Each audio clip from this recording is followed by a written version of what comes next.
सांगली महापालिकेची निवडणूक स्वबळावर लढवण्याच्या मूडमध्ये असलेले अजित पवार यांच्या राष्ट्रवादीने पुन्हा एकदा भाजप आणि शरद पवार राष्ट्रवादीला धक्का दिलाय। अजित पवार यांच्या राष्ट्रवादीत सांगली महापालिकेतील आणखी काही माजी नगरसेवकांचा पक्षप्रवेश झाला आहे।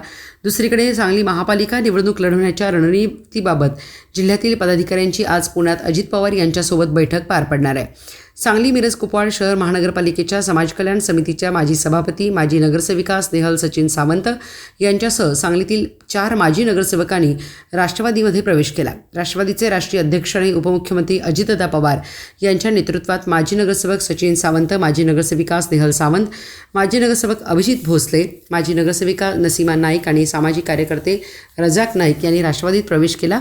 या पक्षप्रवेशामुळे भाजप, काँग्रेस, राष्ट्रवादी, शरद पवार पक्षाला हादरा बसलाय। सामाजिक स्तरावर काम मार्गी लावण्यासाठी तळागाळातील प्रश्नांची जाण असलेले कार्यकर्ते राष्ट्रवादी काँग्रेस परिवारात सामील होत आहेत, याचा आनंद आहे। मी सर्वांचे मनापासून स्वागत करतो, पुढील यशस्वी वाटचालीसाठी शुभेच्छा देतो, अशा शब्दात अजित पवार यांनी प्रवेश करणाऱ्या माजी नगरसेवकांचे पक्षात स्वागत करत शुभेच्छा दिल्या। भाजपमधील उमेदवारी निश्चितीबाबत सुरू असलेला घोळ आणि गटबाजी यामुळे उमेदवारी जाहीर करण्यास होत असलेला विलंब यामुळे दिग्गज नगरसेवकसुद्धा भाजप सोडून राष्ट्रवादीमध्ये प्रवेश करत असल्याची माहिती आहे।